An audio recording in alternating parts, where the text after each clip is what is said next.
Muy buenas noches, tengan todos los televidentes del Canal 2, el canal de nuestra gente. Bienvenidos al gran resumen semanal del informativo de nuestra gente. Como siempre usted ve en el día de hoy todo lo que pasó durante el transcurso de la semana, los temas más interesantes, el resumen compactado de lo que usted necesita saber de lo que hicimos durante esta semana que acaba de culminar.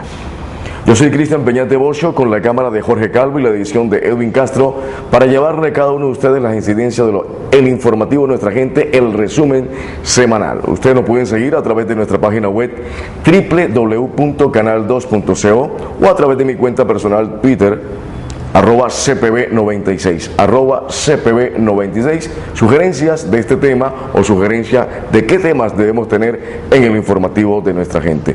Vamos a una breve pausa y ya venimos con el gran resumen semanal del informativo de nuestra gente.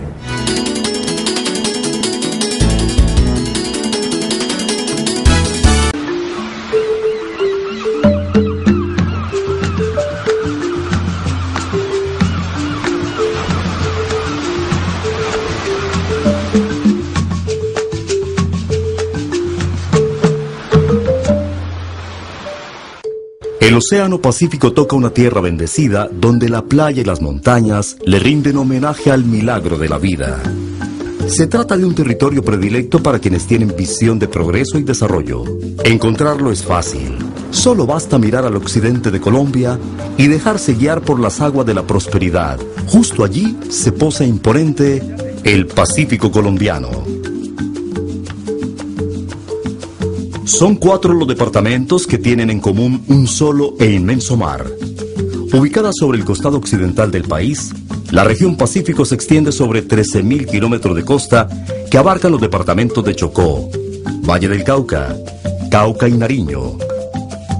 Desde Punta Ardita en límites con Panamá hasta el Cabo Manglares junto al Ecuador, estos 4 territorios están bañados por el Océano Pacífico, que acompaña la sinfonía entre playas, manglares y selvas extensas que se albergan a lo largo del Chocó biogeográfico.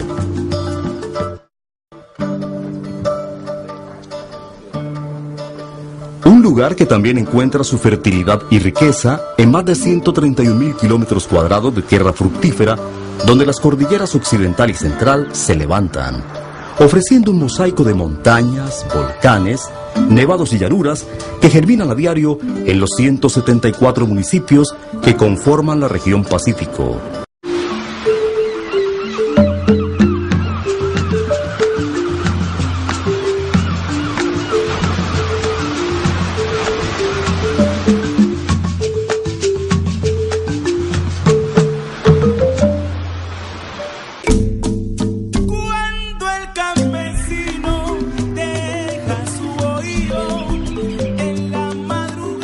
Estoy viendo Canal 2, el canal de nuestra gente.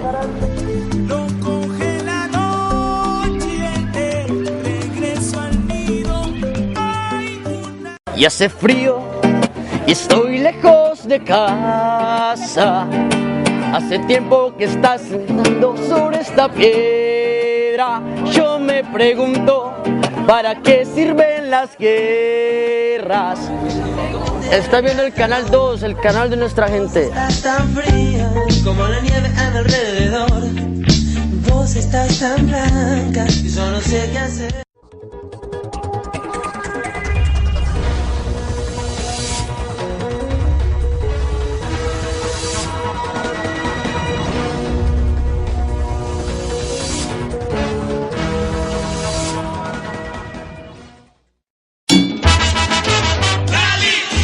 Estás viendo el Canal 2, el canal de nuestra gente.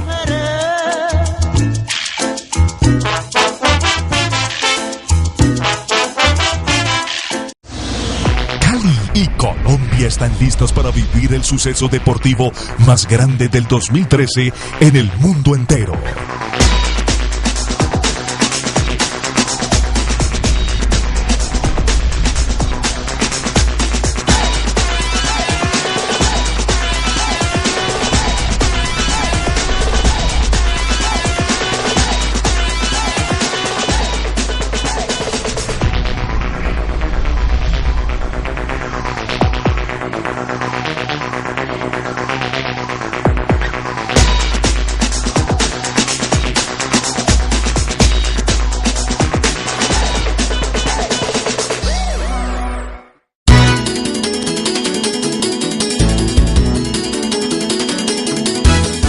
Muy bien, volvemos después de esta pausa comercial. Vamos a entrar de lleno a lo que es el acontecer de los temas más interesantes durante el transcurso de esta semana. El lunes comenzamos con el Centro Democrático, que es el, digamos, la estructura que ha conformado el expresidente de la República, Álvaro Uribe Vélez. Estuvo como invitado especial uno de los dirigentes juveniles en torno a la temática que se llevó a cabo con la invitación de Gustavo Muñoz, presidente del grupo multisectorial. También estuvo con nosotros el doctor Orlando Riasco, que es uno de los que maneja y asesora la vicepresidencia de la República, manejando precisamente estos temas, en el cual es el fundamento inicial de los diálogos de paz que se están celebrando en La Habana, Cuba. Que realmente hay un juego entre el gobierno de Santos y los líderes del grupo armado de las FARC. ¿Qué está pasando con las críticas infundadas a través de cuenta Twitter del presidente Álvaro Uribe Vélez con el presidente Juan Manuel Santos? Si hay fundamento, si hay razón. ¿Qué pasa con la seguridad democrática? Todo esto se habló el día lunes y por eso hemos extractado este resumen para ustedes. Véanlo. En un comienzo se trató de llamar puro centro. Pura derecha democrática. Entonces es puro centro democrático, ya quitamos la palabra puro centro democrático. Como su nombre lo dice, el presidente Uribe dice no nos ubiquemos ni a la izquierda ni a la derecha, ya estamos cansados de radicalismos, de posiciones ideológicas que tanto daño le han hecho al país, y obviamente pues lo básico y los 5 pilares fundamentales del centro democrático, que en su comienzo pues los colombianos habíamos escuchado los 3 huevitos que de pronto el presidente Santos no supo cuidar los 3 huevitos, le aumentó 2 en el idioma que habla el presidente Uribe, le aumentó 2 huevitos y ahorita los pilares fundamentales del centro democrático son 5. Para resumirlos, está seguridad democrática, está confianza inversionista, cohesión social, Estado austero y descentralizado y diálogo popular. Básicamente esos son los pilares fundamentales y la propuesta programática del Centro Democrático. Primero, me parece muy bien que el expresidente Uribe lidere un movimiento político. Me parece normal que lo haga, porque es que anteriormente desde el gobierno lo hizo con el partido de la U, y eso no está bien. Yo creo que desde el gobierno uno no puede construir partidos políticos, y ese partido se hizo a imagen y semejanza de Álvaro Uribe Vélez, 8 años de gobierno, sin ningún criterio ideológico, solamente era el rendimiento del culto del presidente Uribe. Y hoy me parece muy bien que salgan a hacer política, que entren en contradicción democrática, pero yo sí creo que ese no es un movimiento de centro, y ahí es donde está la equivocación histórica. El movimiento del doctor Álvaro Uribe Vélez no es un movimiento de centro, es un movimiento de derecha, y debía plantearse así. Yo creo que es que lo bueno de la política es que uno tiene que plantearse tal cual como es, decir yo soy tal propuesta política y lo represento. Me parece muy bien que el gobierno o el movimiento centro democrático, como se autodenomina, pues le haga oposición al gobierno de Santos. Hay que hacerle oposición al gobierno de Santos, está bienvenida la oposición, y que sea democrática, que sea pacífica. Pero lo que veo es que hay muchas contradicciones en lo que fue su accionar como gobernante a lo que es hoy como líder político, porque se opone a lo que él mismo trató de forjar durante 8 años, lo que él mismo construyó con el presidente Santos. Entonces, bienvenido el debate, pero hay muchas contradicciones de fondo. Esos 5 huevitos, yo creo que hay que señalarlos, que son positivos indudablemente. ¿Quién no quiere que en Colombia haya seguridad? Por supuesto, ese es un elemento fundamental que hoy nos azota en las calles de Cali, en las calles del Valle del Cauca, el microtráfico, las bandas criminales, que son herencia además del gobierno de Uribe Vélez. El tema de la delincuencia común, el tema de la guerrilla. Yo creo que la seguridad es necesaria, democrática como sea, pero es la seguridad. Yo creo que es un Estado de una política de seguridad. Y el otro tema, el tema de la inversión, por supuesto. Necesitamos que Colombia tenga mayores posibilidades de empleo, sea más competitiva, pueda producir mucho más. Y el diálogo, yo creo que hoy sí ahí me parece muy contradictorio cuando el proyecto político, el doctor Álvaro Uribe, se opone a los diálogos con la guerrilla de la FARC en La Habana. No encuentro coherente eso. Me parece muy bien que lo planteen de frente, que lo digan de frente, que no sean agazapados, porque siempre se ha hablado de que hay enemigos agazapados de la paz. Por lo menos aquí no están agazapados, están de frente diciendo no nos gusta eso y no nos gusta lo otro, pero es contradictorio con lo que plantearon en sus 8 años de gobierno. Bueno, José Alberto, primero, sí, yo creo que el gobierno del presidente Uribe, el gobierno de Gaviria, desde que nos abrimos a la apertura internacional, los gobiernos no se preocuparon por hacer esa transformación productiva al empresario pequeño. Vimos que el grande se preparó, el grande participó de toda la apertura económica, el grande hizo su transformación productiva, pero la micro y pequeña empresa nos tomó desde el gobierno de Gaviria y los gobiernos hacia acá, el gobierno de Uribe y el gobierno de Santos, nos tomó no preparados. Los pequeños no fueron fuertes, las agremiaciones, ni las cámaras de comercio, ni los ministerios de comercio, para que estos pequeños empresarios se prepararan para la apertura económica. Y lo estamos viendo hoy, lo estamos viendo cómo los pequeños están sufriendo porque no están preparados para competir con el mercado global. Hay mucho desempleo, desindustrialización en este momento. Entonces, digamos que nos preparamos con la industria grande para abrirnos, pero no surgieron los encadenamientos productivos. Y algo que ha golpeado mucho en el tema de los empresarios es el tema de seguridad. En los 8 años del gobierno Uribe se vivió una sensación de seguridad, y acá hay un problema que lo estamos viendo y que se está identificando de dónde nace, porque fue el desarrollo de todas las bandas de la BACRIN, de la extorsión local que hay ahora a los micros y pequeños empresarios, y que sí se está haciendo un llamado a atención al gobierno, porque es una responsabilidad del gobierno que brinde seguridad al entorno. Y ahora están sufriendo mucho los micros, pequeños y medianos empresarios por el tema de la extorsión, que creemos que va en el tema de la destrucción de empleo y la desindustrialización. Hay una gran responsabilidad de los gobiernos que han pasado en no preocuparse por esa micro, pequeña y mediana empresa que vemos que es más un canto a la bandera, cuando todo el mundo dice la pyme, la pyme.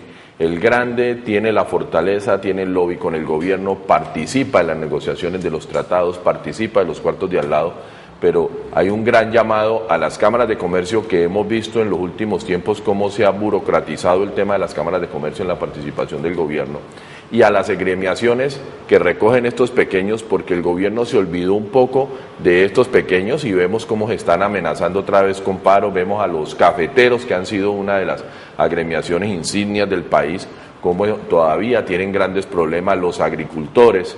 Entonces, el tema, aparte de esa preparación para el libre mercado, hemos visto cómo la inseguridad se ha vuelto a sentar pues en este tema, y la extorsión ha vuelto a sentarse, y es algo que vemos con preocupación en el tema del actual gobierno. Sí, conozco pues el tema. Obviamente el gran caudal electoral que obtuvo el presidente Uribe en su momento fue aprovechando los fracasos de las negociaciones de paz del presidente Pastrana con la guerrilla de las FARC, el tema del despejes de territorios en Colombia, del Caguán. Todos sabemos lo que se negociaba en el Caguán, todos alguna vez conocimos los fracasos que generó el gobierno del presidente Pastrana, y obviamente hubo muchos colombianos, entre ellos yo, que votamos por el presidente Uribe, un voto de confianza, de recuperar la seguridad de nuestras carreteras, de volver a tener confianza en las instituciones. Y el presidente Uribe llegó con su corazón en mano firme y corazón grande, pero ahorita hablaba mi compañero panelista, decía que se sentía sensación de seguridad. Yo diría que más que sentir sensación de seguridad, había seguridad. Mis padres tienen una finca en Felidia, y no podíamos ir a la finca en Felidia porque a 2 minutos de Felidia, en el corregimiento de La Leonera, había movimientos guerrilleros.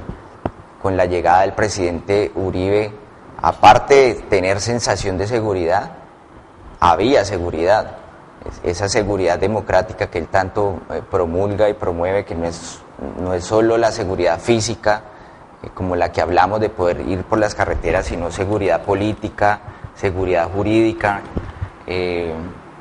pero no considero yo que haya dos, como tú lo dices, Alberto, no considero que haya dos sectores, el sector terrateniente y los campesinos, y que haya dos países.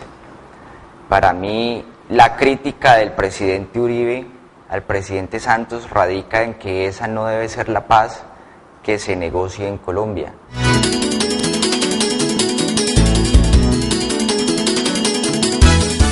Muy bien, eso fue lo que pasó el día lunes relacionado a el tema Centro Democrático. especialmente con este joven que maneja la parte de las juventudes del Centro Democrático y seguidor de el expresidente Álvaro Uribe Vélez. Usted tome su propia conclusión en torno a este tema y usted elige en torno a la forma cómo han sido infundadas las críticas del expresidente Uribe con el presidente actual de los colombianos, el doctor Juan Manuel Santos. Pasamos la página y vamos al día martes. Hablamos de los Board Games, o sea, Juegos Mundiales. ¿Qué está pasando con los Board Games? ¿Sí hay una buena organización? ¿Sí estarán a tiempo los escenarios deportivos? Tuvimos como invitado especial al doctor Roberto Arango, presidente de la Cámara de Comercio de Santiago de Cali. También estuvimos invitados al doctor Pedro Chirino, director deportivo de los Board Games, y también a Julián Gómez, uno de los promotores y mercadeo, en el cual se están tratando de llevar a cabo en estos últimos 15 días la promoción de los Board Games, no solamente en Cali, ni en el Valle, sino en Colombia y en el mundo entero. Así que hablamos de este tema. ¿Qué está pasando con los Board Games? ¿Cuánta plata, cuánto dinero hace falta para la inyección de terminar con la organización de los Board Games? ¿Qué pasa con los escenarios deportivos? Todo esto lo dilucidamos en el tema de los Board Games del día martes. Veamos. Pues yo diría que el balance es muy positivo. Primero que todo, se logró recuperar el espíritu cívico de los caleños, revivir aquellas épocas de gloria de los Panamericanos. Se logró a través de un programa con la Unidad de Acción Vallecaucana, con los directores de los Juegos Deportivos, con la alcaldía, de hacer Cali anfitriona, que nos permitirá a todos los caleños tener la ciudad muy bonita. Esto comenzó desde la época de la Alianza del Pacífico y lo hemos continuado ahora. Entonces yo diría que es un balance positivo, primero porque vamos a tener la oportunidad de mostrarnos internacionalmente. Segundo, porque vamos a tener cerca de 8.000 participantes que van a dinamizar la economía. Si con la cumbre del Pacífico, que fueron apenas 3 días, logramos mover la economía en cerca de $1,5 millones, yo no me puedo imaginar cuál va a ser el resultado final de estas justas deportivas. Pero lo más importante es que todos los caleños y con quien uno habla están contentos y felices de poder participar, ansiosos de conseguir las boletas para poder asistir a los diferentes eventos. Y de todas partes de Colombia, para no hablar de la parte internacional, están pidiendo pista para venir a Cali. Mira, hay una realidad que aquí hay que dividir la cuestión en dos situaciones diferentes y en dos momentos diferentes. La preparación de los deportistas que van a asistir a los Juegos Mundiales Cali 2013 es una responsabilidad del Comité Olímpico Colombiano. Ellos tienen los recursos, ellos tienen la apropiación de preparar las delegaciones que representan a Colombia en todos los Juegos. La parte que se responsabiliza el comité organizador es con la parte de garantizar la logística del evento desde el punto de vista de escenario deportivo, desde el punto de vista organizacional, etcétera, etcétera. Yo puedo decirte lo siguiente: los Juegos en el mundo, el Movimiento Olímpico Internacional tiene aproximadamente unas 90 federaciones deportivas. 26 solamente están en los Juegos Olímpicos. En cambio, en los Juegos Mundiales tenemos 32 o 31 en función de los deportes invitacionales, que son parte del movimiento olímpico, pero que no están incluidas dentro de los Juegos Olímpicos de verano. Estos 31 deportes que vamos a tener en Cali, en caso de Cali, que son 26 oficiales y 5 invitacionales, tienen la siguiente característica.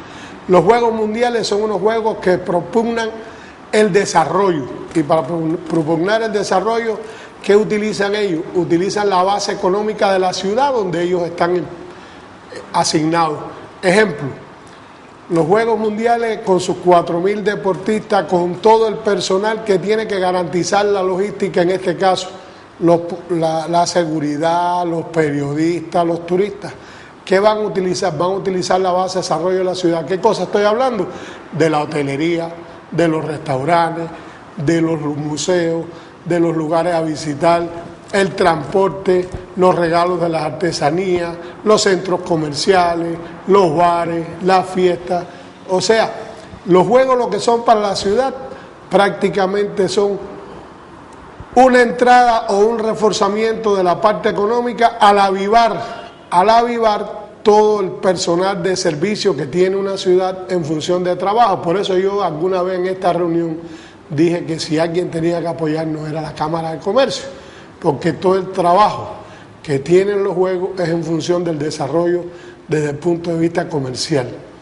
quiero decirte, mi querido amigo, quiero decirles a todos que la ONU últimamente ha declarado que entre la séptima y la octava industria del mundo menos contaminante es el deporte. El deporte produce ¿qué cosa? Necesidades. ¿Por qué produce necesidades el deporte? Porque un deportista tiene que alojarse, tiene que comer, tiene que hidratarse, tiene que usar un transporte, tiene que necesitar ropa. Y todo eso, ¿quién lo produce? La Cámara de Comercio. ¿Qué produce eso? Recursos naturales. ¿Qué produce eso? Servicios. Entonces, por eso es que es tan importante. El ejemplo más práctico que tenemos, que yo te puedo poner a ti, por ejemplo, se llama Michael Jordan. Ese baloncestista le produce líquido a los Estados Unidos aproximadamente 20.000 millones de dólares anuales. ¿En qué se lo produce? En boletería, en prendas de vestir, en servicios, en comerciales. ¿Y tú sabes cuántos 20.000 millones de pesos? El Producto Interno Bruto de media Centroamérica. No, nosotros, pues primero estamos apoyando la administración municipal del doctor Rodrigo Guerrero. Hemos venido trabajando de la mano con el doctor Rodrigo Toya, director de los Juegos, porque hay ciertos convenios interadministrativos que por simplificación de procesos la Cámara le puede ayudar. Entonces nosotros estamos en ese acompañamiento, digamos, jurídico y técnico para los convenios que ellos requieren hacer. Desde el punto de vista empresarial, pues estamos haciendo la campaña de Cali Anfitriona para buscar que la gente tenga la ciudad bonita y se pueda participar de ella. Y indiscutiblemente en los foros que acabamos de hacer recientemente, Expo Negocios, invitamos a todas las personas a que nos acompañaran y asistieran a los eventos deportivos. En Expo Negocios asistieron más de 6.000 personas, entonces esperamos que todo el mundo está asistiendo, y comparto lo que estaba diciendo el señor Chirilo de que la economía de la ciudad se mueve. Por eso, pues, así el símil, si en la cumbre de la Alianza del Pacífico, que eran 400 asistentes, movimos $1,5 millones, usted se puede imaginar lo que va a hacer con cerca de 8.000 visitantes que vamos a tener. Yo no puedo hablar sobre eso porque no conozco, yo no participo en la administración interna. Sí comparto la angustia y la preocupación del doctor Otoya y de sus directivos, de la doctora Susana Correa y otras personas, en el sentido de que están apremiados por la falta de recursos. Sé que la gobernación tenía que poner también unos recursos, la alcaldía, y en eso están, pero no te puedo dar una respuesta porque no conozco en detalle qué es lo que ha pasado. Pues uno hace sus llamadas a sus contactos y amigos, pero la verdad es que esa es una decisión netamente de la Secretaría de Hacienda, del departamento y del municipio, y al igual le pasa al Ministerio de Hacienda. Uno sí hace su gestión con los contactos que tenemos en Bogotá para que ayuden y presionen el tema. El presidente de la República está súper comprometido y así lo manifestó cuando vino la entrega en Cali, y yo espero que lo podamos cumplir. Yo no quisiera ser el aguafiestas de tu manifestación, pero la verdad es que los tiempos cambian.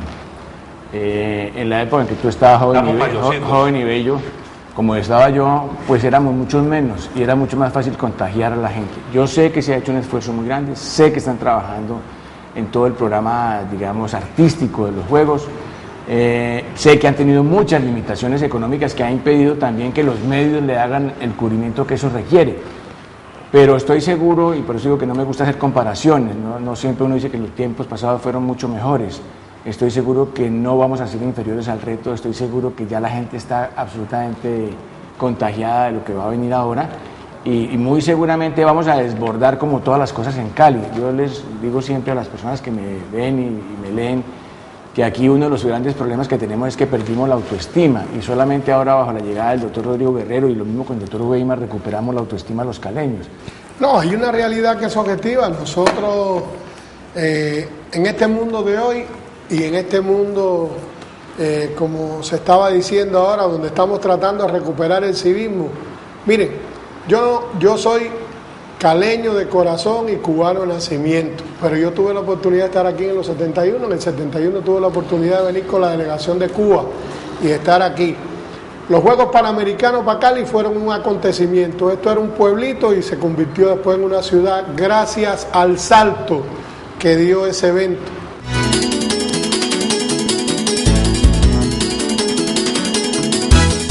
Esto fue lo que pasó con el tema de los World Games.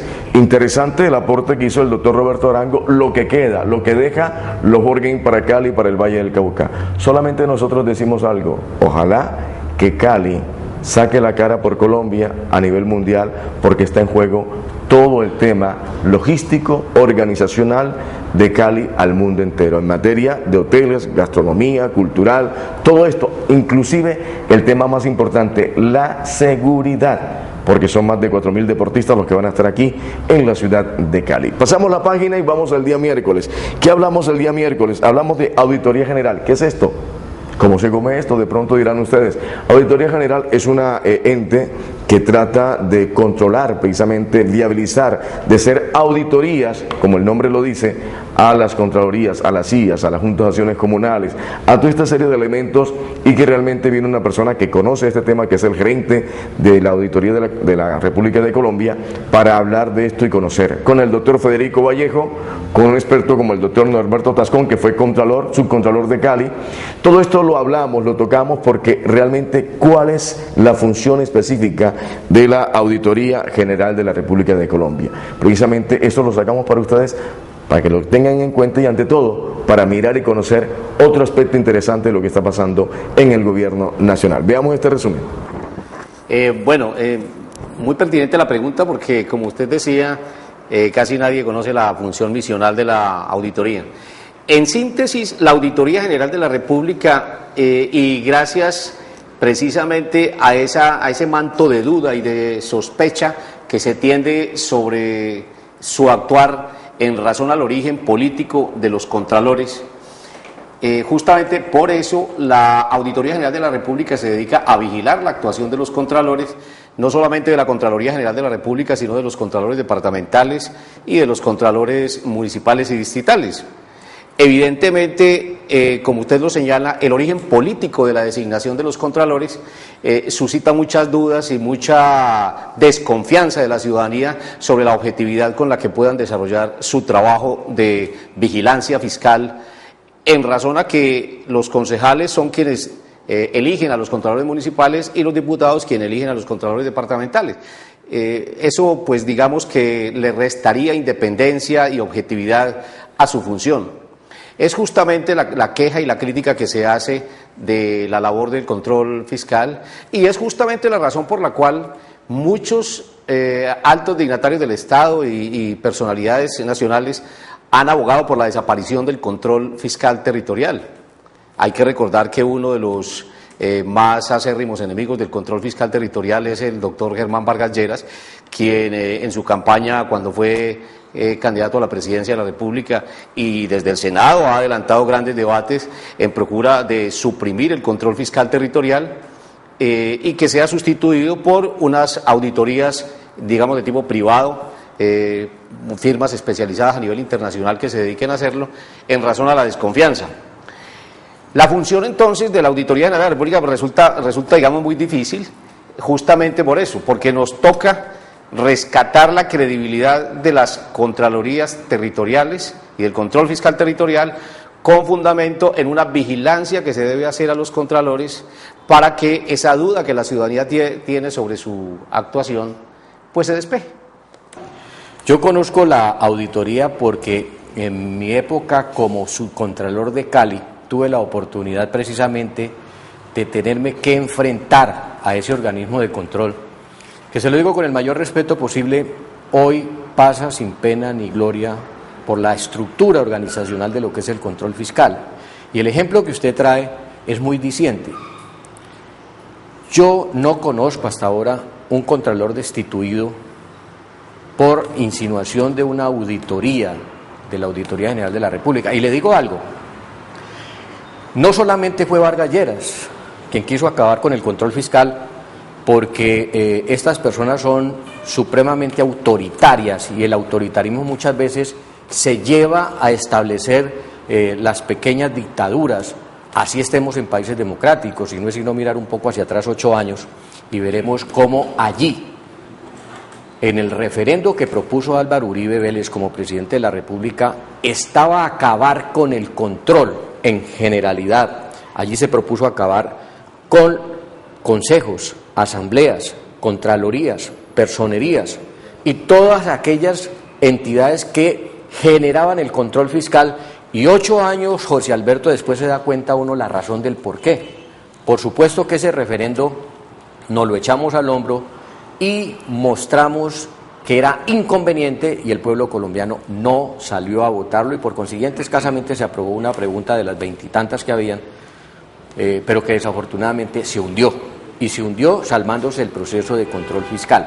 Pero veíamos, y le digo es porque algo había de Pedro a Juan cuando se pretendía acabar con el sistema de control. Yo no estoy en contra de los sistemas de control, pero sí me parece que se han vuelto muy laxos y absurdo, como por ejemplo, ahorita acaba el Consejo de Estado de echar al suelo el fallo que produjo la Contraloría General de la República, sancionando a Héctor Fabio Useche como gobernador, a don Elio Espina como gerente de la industria de licores, por un presunto detrimento patrimonial que en ese entonces hablaban de 25.000 millones. Hoy, esa empresa aseguradora que colocó sus abogados para demostrar que no era un ilícito, están dándole la razón a esos funcionarios y la Contraloría General de la República se va a ver abocada a tener que pagar en un momento dado, cuando se fallen esos procesos, todas las indemnizaciones y demás, incluido algo que tiene que ver con la caída de Héctor Fabio Useche como gobernador, que implicaría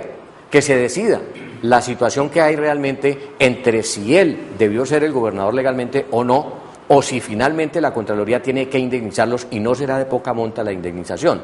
Pero llegándonos más allá, uno se queda sorprendido, para solo tomar un ejemplo, Cali. En Cali nosotros vemos que, por ejemplo, los vecinos de aquí del estadio proyectaron una obra, aprobó el Consejo, las mismas megahoras, también las 21 megahoras, entre las que estaba el estadio, una reconstrucción del estadio, reparación, que estaba aprobada por 25.000 millones y hoy le han invertido más de 110.000 millones de pesos. Todas las obras de infraestructura del municipio de Santiago de Cali han sobrepasado los costos y la ley 80 define que solo se puede prorrogar contratos hasta el 50% o hacer otros sí y demás. Sin embargo, nosotros vemos descomunal el gasto que se ha hecho sobre las obras. Vemos permanentemente la recusación a los contralores y uno no ve que ese control fiscal esté dando los resultados, y en algunas ocasiones le decía yo a excompañeros, es que estamos haciendo la carrera suficiente para que el Estado nos mire como unos entes burocráticos que hay que acabarlos, reformarlos o hacer algo con ellos, porque los resultados realmente no se dan. Bueno, los organismos de control no son solamente la Procuraduría y la Contraloría como tal. Tal como tú lo señalas, pues existe una gran variedad de entes que dentro de una democracia pues vienen a funcionar, y eso está dentro de las lógicas de los frenos y contrapesos a las lógicas del poder público. A mí, más allá de la existencia de los entes que hay como tal, me parece que es relevante tener en cuenta cuáles han sido los procesos desde el punto de vista un poco más, si se quiere, del desarrollo de la política que ha creado las condiciones para que estos entes actúen. Bien lo decía el doctor Tascón, en el sentido de cuáles son las implicaciones que pueden tener las decisiones de estos órganos de control, es decir, cuáles son los dientes que tienen, las implicaciones que tienen sobre los pronunciamientos que ellos mismos realizan. En el caso del CIRBA, por ejemplo, se vio cuántas veces se hizo notificaciones, avisos al alcalde, mucho cuidado, ojo, no se tiene en cuenta, y entonces eso revela en lo local por lo menos dos cosas. Una, que es una especie de tensión entre el centro y la región, en donde hay una especie de desconfianza por parte del centro en la eficiencia de en la capacidad que tienen los organismos de control en lo regional, y uno lo ve. El caso Useche, entran a terciar son los organismos en el orden central desde Bogotá, las fiscalías entran a terciar desde el orden central desde Bogotá y le dejan bajo margen de maniobra a lo que está pasando en la región. Entonces me parece que eso por lo menos evidencia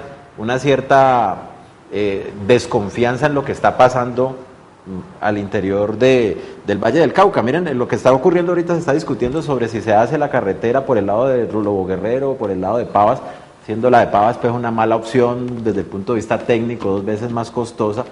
Sin embargo, ¿qué ha pasado allí con los entes de control? Entonces, ese es un primer punto, esa tensión centro-región que hay.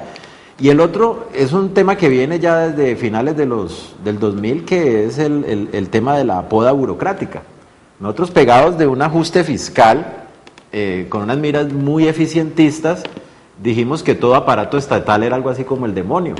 Entonces esa poda burocrática pues llevó a que las personerías que tienen tanta función, porque es que si ustedes piensan en la Contraloría o en la Contaduría de la Nación, etcétera, tiene que ver con lo que se gasta desde el punto de vista público, pero lo que se gasta con el dinero público son en muchos temas. Es decir, usted tiene que ser experto en salud, tiene que ser experto en educación, experto en vías, experto en infraestructura pública.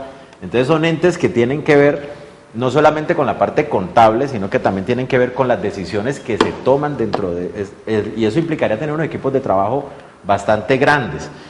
Si usted a eso le suma que en vez de fortalecer el funcionariado público, lo que hay es una poda burocrática y piensan que un software y una rendición de cuentas a través de Internet va a suplir el trabajo de campo de los funcionarios, pues yo creo que estamos apuntando a que esos resultados en realidad, como decía el doctor, no tengan ningún efecto más allá de una simple rendición de cuentas a nivel contable. Se deja por fuera todo el proceso de gestión, que va más allá de la parte administrativa contable y tiene que ver con la toma de decisiones políticas, que me parece que dentro del proceso de la administración pública es mucho más relevante.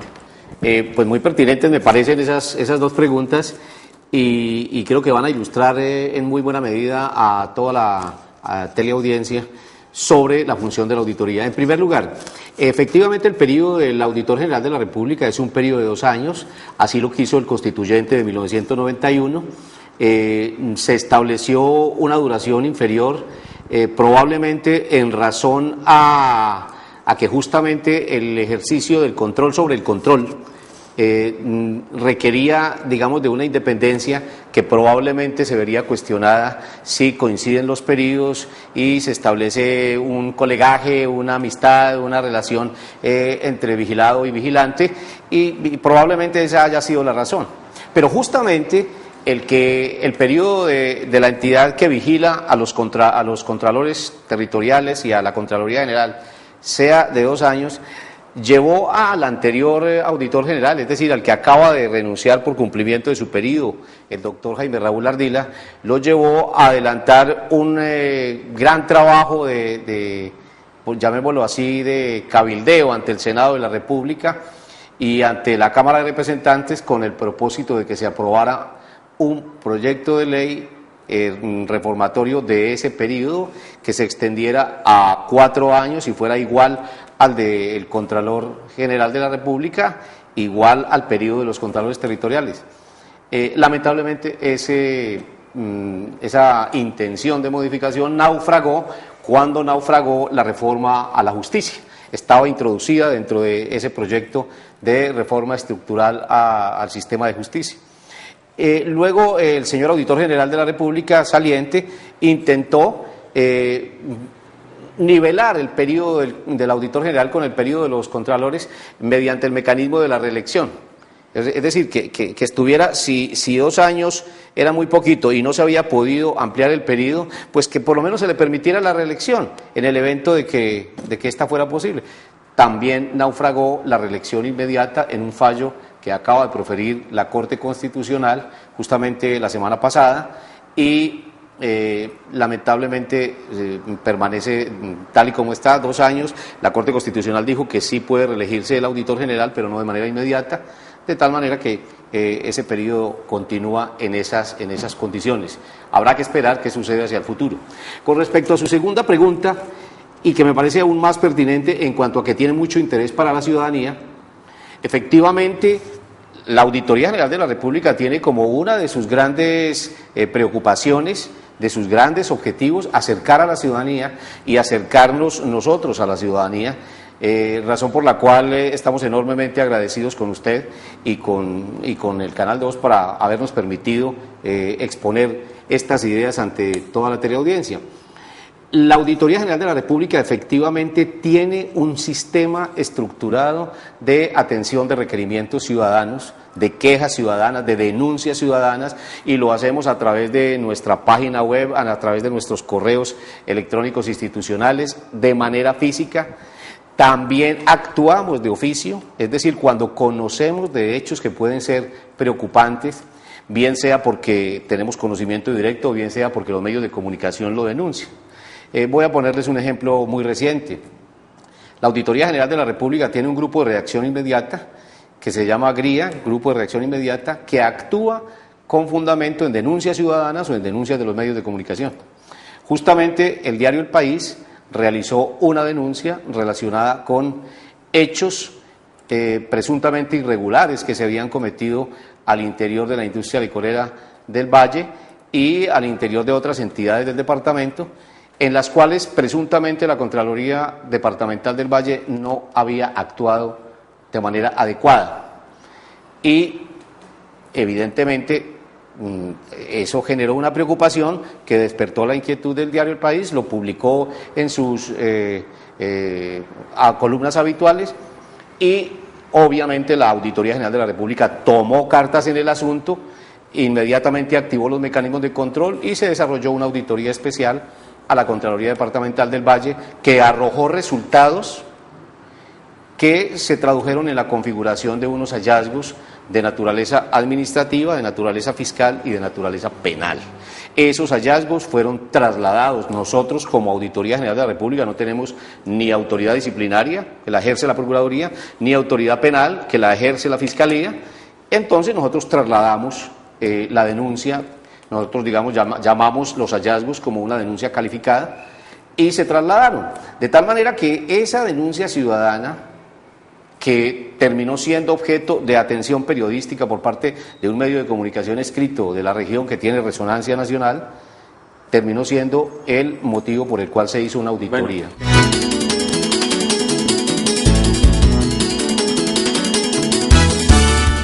Esto fue lo que ocurrió el día miércoles relacionado a la Auditoría General de la República de Colombia. ¿Cuáles son sus funciones? ¿Qué es lo que está haciendo? ¿Vale la pena invertir un dinero allí? ¿Se están controlando? ¿A qué punto llegan las investigaciones y si en verdad las autoridades competentes hacen alguna gestión interesante para castigar cuando los dineros se manejan mal o cuando hay destinación a unos recursos que no son los verdaderos? Esto fue lo que hablamos el día miércoles. Pasamos la página y vamos al día jueves. Hablamos de un tema muy bueno sobre el tema del desempleo industrial. ¿Qué es eso de desempleo industrial? Bueno, aquí hace 15 días, más de 20 días, hablamos del tema de la despedida masiva de 1.200 trabajadores de la empresa Michelin, de Uniroyal. Hablamos también del desempleo que hay en la empresa JGB, esta multinacional, en torno al despido de algunas personas y que paulatinamente están despidiendo porque quieren cerrar. Todo esto va, digamos, compaginado al tema de los invitados que tuvimos allí, la doctora Betty, el doctor Pablo, que estuvieron aquí, los esposos Borrero, para hablar con gente que estuvieron en unas empresas interesantes acá, un mexicano, estuvo una señora caleña que realmente trabaja con un cubano, donde se establecen algunos parámetros de lo que está pasando con el tema del desempleo, no solamente en Cali y en el Valle, sino en Colombia, y cómo los empresarios tratan de hacer unas innovaciones para generar estos empleos que necesita y bajar el índice de desempleo que tiene Cali y el Valle del Cauca. Esto fue lo que pasó el día jueves con el desempleo industrial en Colombia. Efectivamente, el empleo en la ciudad de Cali es supremamente alto, más o menos del 16%, y eso que son las cifras oficiales. Este empleo, este porcentaje puede ser un poco mayor, pero además el índice de subempleados de la informalidad, ese sí que es supremamente grande, y eso genera una serie de problemas en la ciudad. ¿Cuál es la situación que se ha presentado en la ciudad de Cali y en el Valle del Cauca? Hay unas razones políticas y hay unas razones de tipo económico. Razones de tipo económico, pues las incidencias que han tenido los tratados de libre comercio en la industria aquí, la situación que ha generado la variación de los precios internacionales, por ejemplo, en lo que tiene que ver con el petróleo, lo que tiene que ver con la minería, etcétera. Esto, por supuesto, estas relaciones internacionales comerciales han afectado la industrialización en el país y en el Valle del Cauca y específicamente en Cali, porque estamos dependiendo de una economía maquiladora. Esa es la situación. Y hay otra serie de causas políticas, siendo que el trabajo es un derecho que merece goza de una especial protección por parte del Estado, en razón a que hace parte, es consecuencia de la libertad de las personas, de la dignidad de los seres humanos, pues esa protección especial a la que están obligados el Estado y también los empresarios no se está cumpliendo en el país, y de allí que hay otras formas de desempleo que las están ocasionando empleadores y Estado. Yo realmente pensaría que el país de pronto ha crecido en algunos de sus sectores económicos, pero pues infortunadamente la gente creo que no está preparada. Nosotros hemos visto, por lo menos en Bogotá, que las empresas contratan mucho a los extranjeros, y siempre me he preguntado, bueno, ¿por qué de pronto sucede esta situación? Lo que he visto es que nosotros de pronto no nos estamos interesando en preparar a nuestros empleados. La gente está un poco reacia en conocer pues cuál es la situación no solamente de Colombia, sino de cómo se comportan los mercados a nivel mundial, y ese desconocimiento pienso pues que ha llevado a la situación que en este momento pues se está presentando. Entonces pensaría, retomando lo que decía la doctora, que es un problema también pues de conciencia, ¿no? No solamente de los empleados, sino de los empleadores, pese que sé que algunos se hacen muchos esfuerzos porque esto sea diferente, pensaría también que hace falta tomar iniciativas, conocer realmente cuáles son las necesidades de las industrias, que la gente se preocupara, o más bien se ocupara de sí mismo, porque hay oportunidades que se pierden por el mismo desconocimiento, por la desinformación también a veces que hay. E infortunadamente también debo decir que nosotros los colombianos somos como un poco perezosos, entonces queremos todo como muy fácil también. Yo la pereza no tanto en el trabajo, sino en informarnos, en capacitarnos, en ser un poquito más estudiosos. Y eso, pues digo, le permite de pronto a las organizaciones que estén pensando en traer talento humano de otros países. Pues sé que yo no puedo generalizarlo porque pues no se puede hacer de esa manera. De hecho, pues conozco muchas personas, yo misma soy una persona que siempre está en constante actualización, pero infortunadamente hay muchas entidades que yo he conocido que les hemos hecho nosotros seguimiento y que al interior de sus organizaciones es eso lo que se está presentando, ¿sí? Es un tema muy importante porque efectivamente hubo afectaciones en ciertos sectores de la economía, sin embargo hubo otros que tuvieron un boom muy importante. Puedo mencionar el sector automotriz, el sector de la eléctrica, electrónica y el sector industrial precisamente. El tema del campo siempre ha sido un reto para México y es de donde el conocimiento que se tiene es de donde viene la mayor parte de la migración que se da principalmente hacia Estados Unidos. Es como extremos. La parte de la gente, digamos, de primera línea de trabajo de campo, de trabajo duro, está migrando hacia Estados Unidos, pero también la parte del talento muy bien capacitado está migrando hacia otras latitudes. En muchos casos también está migrando hacia países de Latinoamérica y en algunos casos a países de Europa. Entonces es como un sándwich donde el talento muy bien preparado se está yendo en algunos casos y la mano de obra con cierta experiencia, con cierta capacidad de ejecución también se está yendo. Pero El punto importante en el que yo en lo personal, y es lo que quisiera aportar, creo que nos ha faltado como países y como industrias y como negocios, es enfocarnos de verdad en el recurso más importante que tienen las organizaciones, que es el recurso humano. ¿Qué sucede con las industrias? Hay un enfoque a tener, y aquí voy a hablar un poquito de lo que se conoce como la secuencia causal de la vida. Hemos entendido al revés cómo debemos vivir, y es quiero tener para poder hacer y luego ser. Y lo hablo a nivel personal y a nivel de las compañías. A nivel de las compañías, nosotros tenemos una teoría de que hay 7 niveles de conciencia organizacional. Cuando revisamos en una organización la misión y la visión de esas empresas y les preguntamos, bueno, ¿qué es lo más relevante para ti como organización? Y nos dicen, proveerle rentabilidad a los accionistas, le decimos, adivina qué, estás en el nivel más bajo de conciencia organizacional. ¿Por qué? Cuando vamos escalando en esa pirámide de conciencia organizacional, el nivel más alto es el servicio. Y muchas misiones y visiones de las organizaciones plantean el servicio como un diferenciador competitivo, pero no lo viven.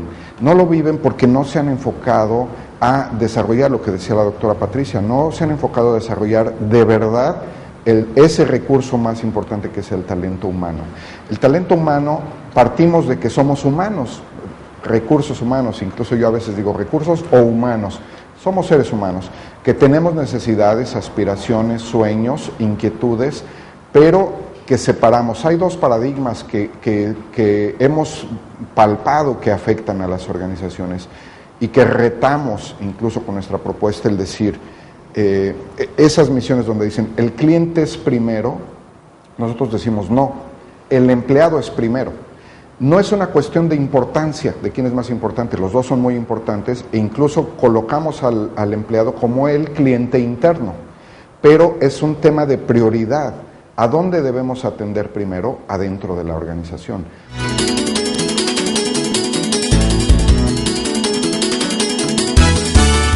Muy bien, esto fue lo que ocurrió el día de ayer, el día jueves, relacionado al tema del desempleo industrial. Tratemos de que realmente el gobierno pueda gestionar e impulsar a las empresas para bajar el índice de desempleo que hay en Cali, que es el más alto que hay en Colombia, aproximadamente un 17.2% es el índice de desempleo que hay en Cali.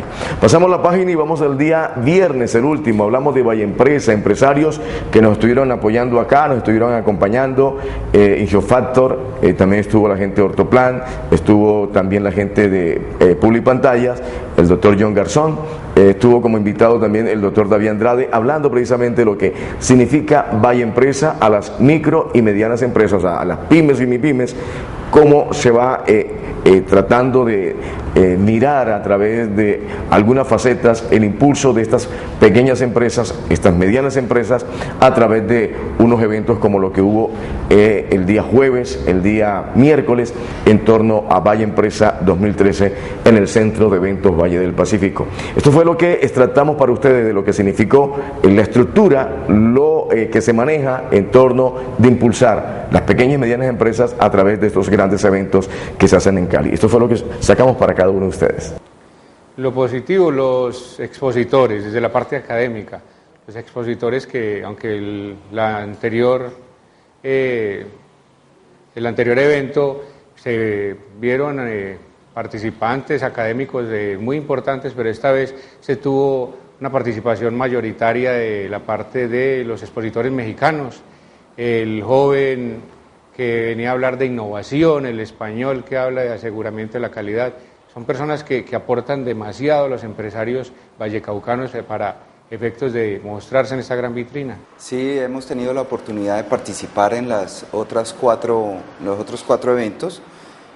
Muy contentos porque esta es una gran vitrina no solamente para los empresarios, sino para todos los funcionarios, donde nos da la oportunidad de capacitarnos y de ahorita en aras de que la ciudad presenta los Juegos Mundiales del 2013 y nos vamos a dar a conocer todos. Muy importante que se realicen eventos de este tipo, sobre todo aquellos que le dan espacio a la micro y la pequeña empresa. sí ha habido, digamos, una tendencia a ir incrementando la actividad comercial, ¿no? Entonces hay que tener mucho cuidado que no se vaya a perder mucho el interés de realizar esos eventos, digamos, con un interés de generar una actividad comercial, de vender stands, de tener unas empresas que van a comercializar productos.